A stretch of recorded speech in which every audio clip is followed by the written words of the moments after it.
your back's to the wall, that you could get out of that situation? Yeah, my second fight, as I said, I was like, this ain't for me. This is not for me. That's genuinely what I thought. Hand on heart, after my debut at the O2, packed O2, I sat down after my second fight and said, this ain't for me. Deontay, I know that your nickname is the Bronze Bomber, but I got to tell you, you look like a cobra, always ready to strike. My goodness, the athleticism, you look so sharp. Your jab, I saw the jab in a variety of different ways. Is this the most sharp or the sharpest that you've ever felt in your career? I can't say it, Ray. This is the most sharpest I've been. The saying is, I'm chasing tired not chasing me. And what I mean by that, I'm working hard to get tired.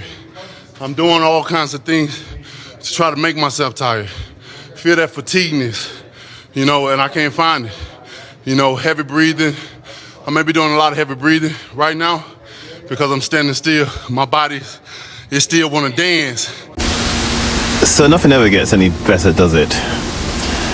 It's always the same old slow-moving sludge when it comes to boxing.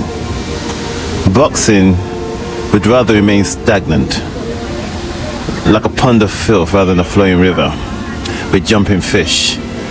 Just a sludge full of fucking bacteria, dying, multiplying, dying.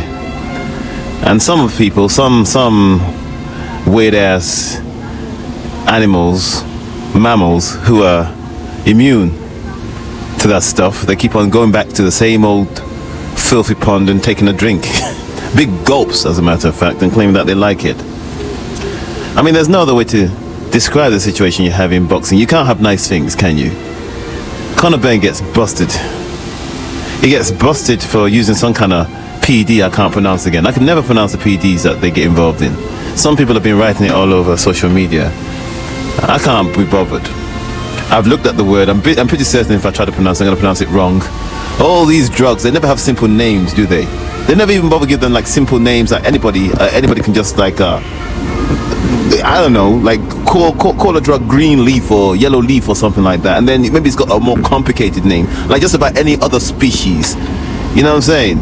Like a human being being a Homo sapien or some shit like that. No, they gotta give it some color, whatever the fuck.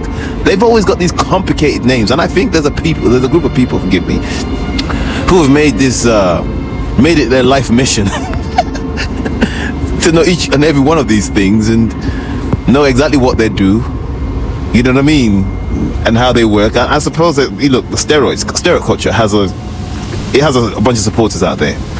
There are some people who swear by the fact that there's no greater enjoyment they get than working out on fucking tren or some shit like that.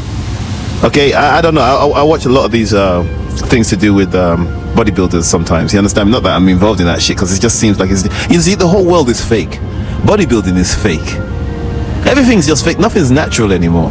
When it comes to Conor Benn, you have the feeling that the reason why Conor Benn went out like that is because he took that beating from that French kid and he was about to quit. And I suppose somebody said, like, listen, there's a way out of this situation, man. You don't have to quit. Okay? You don't have to quit. What we do is we microdose you certain things and you get better, you get stronger. You get past this situation and see how you feel. And suddenly I'm noticing, because you see, the thing is, I was thinking, why has this kid got anger issues? Why has Conor Benn got fucking anger issues like that? Turns out he was on fucking steroid. Oh well, I can't, some kind of what was it? Some blocker or some shit. They always describe what the fuck they do.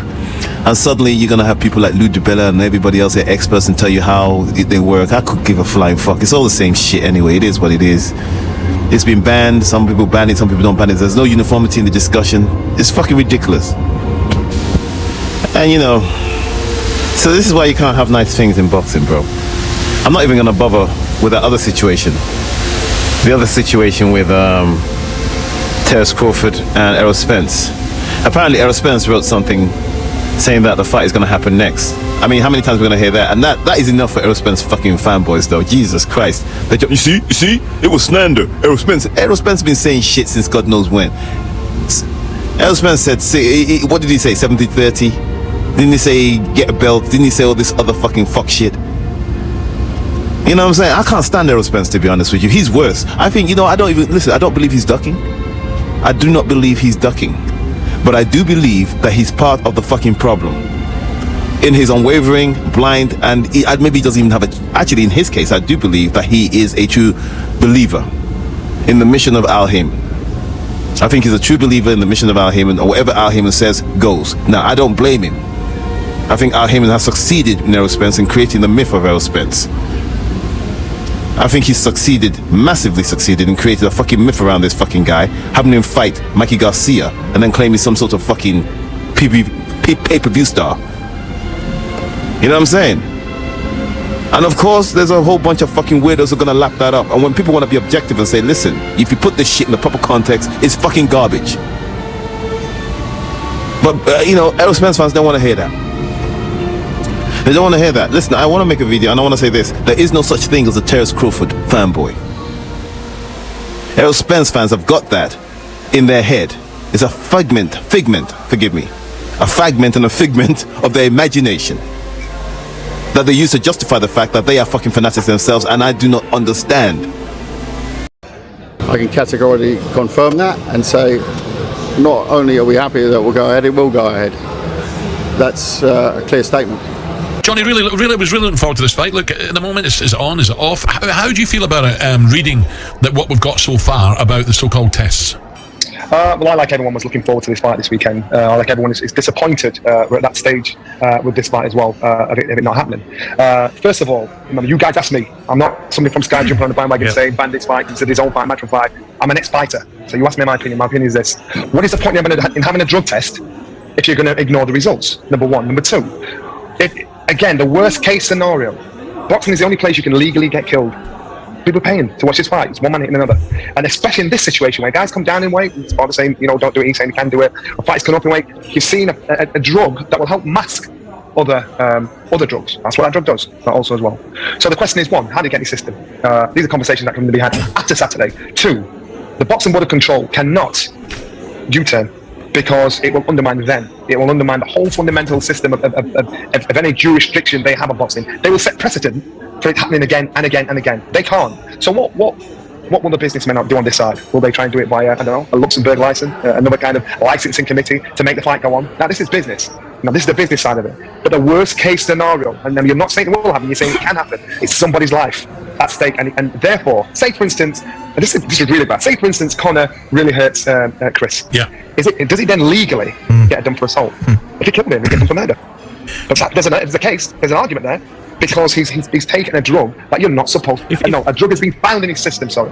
And I love both fighters. Both these guys are good guys. I love both fighters. But there's something not right there. It's in your system. How's it got there? But Johnny, does this set the wrong message as well to other boxers? If he gets away with it, then other boxers will try different drugs, won't they, to put on muscle? And you don't accidentally take that drug, do you? Exactly. We've seen it in cycling. We've seen it in various sports. And the more dough you have, the more science that you have, scientists you have behind you, they'll help you. Say for this, say for that, say for in 9 years.